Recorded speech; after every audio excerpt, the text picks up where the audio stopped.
Bom, gente, então dando continuidade ali aos aditivos, né, intencionais, temos também os conservadores, tá? Os conservadores são aplicados largamente em diversos tipos de alimentos, tá? Essas substâncias, elas vão impedir ou retardar a alteração desses alimentos, principalmente aquelas provocadas pelos micro-organismos e pelas enzimas, tá? Então, gente, diversos tipos de produtos têm a adição de alguns conservantes, né? Exemplos aí, o sorbato de potássio, nitrito de sódio, nitrato de sódio, tá? Esses produtos, eles são, né, muitas vezes antimicrobianos, ou de outras formas, com outros mecanismos que vão impedir, então, que os micro-organismos se desenvolvam, que as enzimas ali comecem a agir nesses alimentos. Sempre, né, tentando aumentar a vida útil desses produtos, tá? Então, né, a adição ali desse tipo de aditivo é um método de conservação propriamente dito, né? Eu estou adicionando um agente ali apenas, né, com a função de conservar, com a função de impedir essas alterações aí, tanto de micro-organismos quanto de enzimas, tá? Temos também aqueles aditivos, gente, que são edulcorantes, tá? Os edulcorantes são substâncias que têm esse poder adoçante, tá? Mas são diferentes dos açúcares, né? Da sacarose que a gente tem, né? E da frutose e tudo mais, que são açúcares de alimentos, né? Proveniente ali de alguns alimentos. Temos os edulcorantes que são naturais, edulcorantes sintéticos também, tá? Os edulcorantes são conhecidos popularmente como os adoçantes, né, gente? Então, são utilizados em diversos produtos, principalmente produtos para fins dietéticos, né? Para aquele pessoal que não pode consumir, né, açúcares por conta de doenças como diabetes, né? Outras pessoas optam por não consumir os açúcares por conta de dietas específicas e tudo mais, tá? Exemplos aí de edulcorantes, o sorbitol, aspartame, a sacarina, sucralose, tá? São todos edulcorantes aí que são adicionados nesses alimentos, né?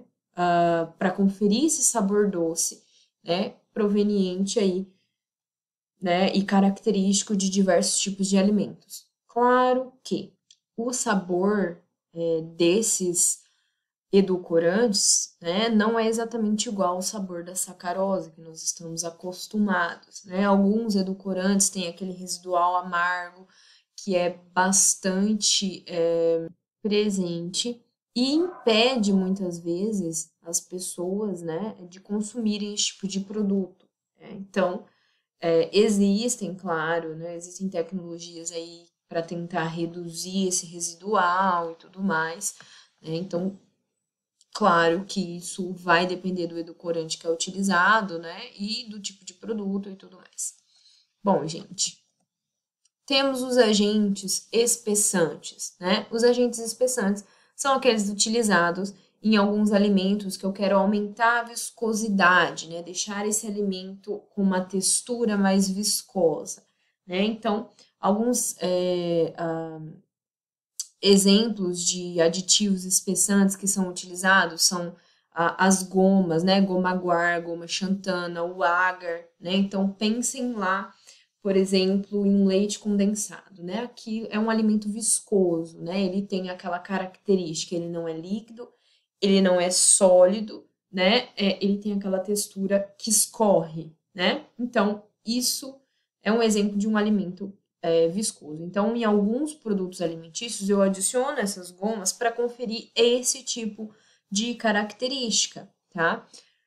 Por quê? Eu não quero um alimento que tenha aquela característica muito líquida, né? Eu também não quero um alimento que tenha uma característica muito dura, né? Geralmente, esses espessantes são adicionados nesses alimentos líquidos aí para ter essa característica de viscosidade, tá? Temos também os aditivos gelificantes, tá? São utilizados naqueles produtos que eu quero formar um gel, tá? Então, esse produto, ele vai conferir uma textura de gel nesse produto, tá? O que seria uma textura de gel? Vamos pensar lá na gelatina, né? A gelatina é um produto que tem aquela característica de gel, tá? Claro que essa característica ela pode ser um pouco mais dura ou um pouco menos, né? Isso vai depender do meu produto, né? Mas existem aí diversos tipos de produtos que são gelificantes, como o agar, a carragena, a pectina, que são adicionados em alguns produtos alimentícios para a gente ter aí essa característica. Por exemplo, aqui temos algumas balas, aquelas balas de goma, né? Essa é a característica de alguns produtos que são adicionados aí dessas substâncias gelificantes, tá? Temos também, gente, as substâncias, né, os aditivos estabilizantes. Os estabilizantes são utilizados, né, em alguns tipos de alimentos, né, porque essa substância ela vai tornar possível a manutenção de uma dispersão uniforme de duas ou mais substâncias que são immiscíveis ali em um alimento. Por exemplo, lá uma maionese, né? Eu vou ter uma parte aquosa e uma parte oleosa, tá? Para eu conseguir misturar esse produto e manter ele sem se separar, né, durante o armazenamento, eu vou utilizar essa substância estabilizante, tá?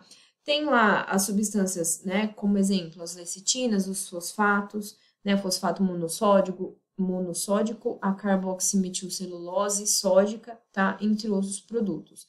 Então, pensem, gente, óleo e água, eles não se misturam. Existem alguns processos que eu vou misturar esse tipo de produto, né, um aquoso e um oleoso, como, por exemplo, a maionese, eu vou misturar, né, eu não quero abrir a minha maionese e tá lá separada a parte oleosa da parte, né, aquosa, né, do meu produto. Então, eu preciso que esse produto se mantenha por toda a sua vida de prateleira, né, ali emulsionado, tá? Temos, gente, os aditivos aromatizantes. Esses são muito utilizados também na indústria, né? Eles vão dar aquela característica de aroma para alguns produtos, né? Muitos produtos, né, quando processados, perdem seus compostos aromatizantes e muitas vezes tem que ser adicionados lá ao final. Né? Ou em outros produtos, nós temos ali um processo e eu não tenho esse aroma tão presente. Então, eu quero adicionar ali esse aroma.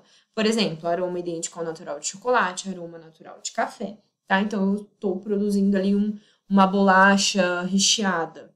Né, naturalmente, por conta dos ingredientes, da quantidade de cacau ou de chocolate que eu vou adicionar ali, eu não vou ter esse sabor, esse odor ali, esse aroma característico presente, né? Eu preciso adicionar esse aroma idêntico ao natural para dar aquela, né, chamada do consumidor. O consumidor vai sentir o aroma do produto e vai imediatamente lembrar do chocolate, lembrar do café e de outros tipos de aromas aí que nós temos, tá? Então, as substâncias aromatizantes são bastante utilizadas e são muito importantes, né, para diversos tipos de produtos aí. Bom, temos as substâncias, né, os aditivos umectantes também, né? Os umectantes, eles vão proteger os alimentos da perda de umidade, né? Então, nós vimos que tínhamos os aditivos anti-umectantes, né, que são aqueles que iam impedir que os alimentos absorvessem umidade, tá? Os umectantes vão impedir que esse alimento perca umidade, tá? Então, se esse alimento está ali ele tem uma umidade maior que a do ambiente que ele está, ele não vai perder umidade para o ambiente, não vai ressecar em sua superfície ou desidratar e tudo mais, tá? Exemplos de agentes umectantes que são utilizados, lactato de sódio, a glicerina e o glicerol, tá?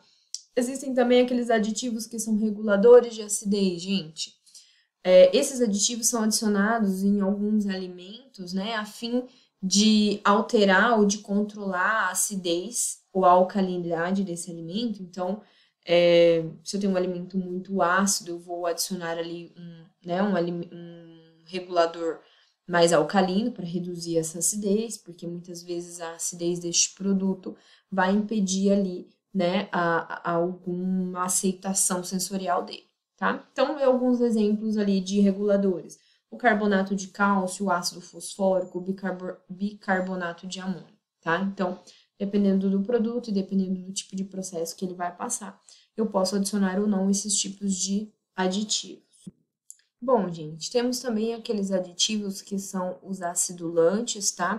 Que são utilizados para aumentar a acidez de um produto ou para conferir um sabor ácido, né?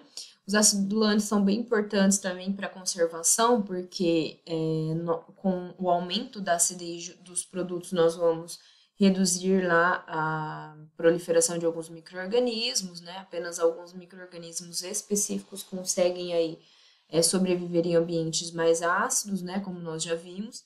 Então, eu posso adicionar ali como substâncias acidulantes o ácido fumárico, o ácido cítrico, dentre outros, né? Depende daí do produto que eu estou produzindo, tá? Temos também, gente, os agentes emulsionantes ou emulsificantes, que são aqueles agentes que vão tornar possível a formação e a manutenção de uma textura uniforme, tá? Ou fases immiscíveis. Então, nós vimos lá, falamos da maionese, né?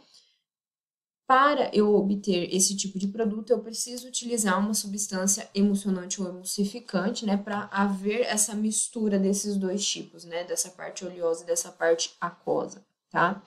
Exemplos aí de agentes emulsionantes: a lecitina, o citrato monossódico e gelatina, tá? Temos os agentes como aditivos melhoradores de farinha, tá? São adicionados em produtos que levam aí essas farinhas, né, vão melhorar a qualidade tecnológica para os fins que se destinam. Então, alguns produtos de panificação utilizamos esses melhoradores de farinha, tá? Como, por exemplo, o sulfito de sódio, o ácido ascórbico, tá? Temos os aditivos que são realçadores de sabor, né, gente? Esses aqui são utilizados em vários produtos também, né? São aquelas substâncias que vão ressaltar ou realçar o sabor de um alimento, né? Como exemplo, o fumarato de sódio, o glutamato de sódio, né? O famoso ali glutamato de sódio, o Ajinomoto, que o pessoal conhece aí, né? Mais popularmente, né? Uma marca bem conhecida, de um realçador de sabor que é bastante utilizado aí em diversos tipos de produtos, tá? Temos lá os fermentos, né? O fermento químico é utilizada, né, para liberar o gás e aumentar o volume de massas, né? Então, utilizados em alguns produtos de panificação, em bolos, né? Temos o bicarbonato de amônio, o carbonato de sódio, tá? Temos os aditivos glaciantes, gente, que são utilizados, né, quando eu quero produzir um produto que tem aquela característica de superfície externa brilhante, né, com aquele revestimento ali protetor, como, por exemplo, lá alguns produtos que tem, né, são glaciados, tem essa característica ali, por exemplo, um confete, um produto, né, desse tipo que tem aquela camada ali, né, um chocolate que tem essa camada brilhosa, né. Temos exemplos aí de aditivos glaciantes, a lanolina, a goma laca, cera de abelha, tá? Temos também os agentes de firmeza, que tornam alguns tecidos de produtos, de alimentos, né, de frutas e hortaliças mais firmes e crocantes, né? Ou que vão interagir com algum agente gelificante e produzir um gel mais firme, tá? Temos aí exemplos de agentes de firmeza, polidextroses e o lactitol. Agentes sequestrantes são utilizados, né, para alguns tipos de alimentos em que eu quero formar complexos químicos com íons metálicos. Temos como exemplos o gluconato de sódio e o sulfato de cálcio, tá? Temos também os estabilizantes de cor, tá? Que são aqueles aditivos que são adicionados para manter, estabilizar ou intensificar a cor de determinados tipos de alimentos, tá? Temos exemplos de estabilizantes, o cloreto de magnésio, o nitrato de sódio e o nitrito de sódio.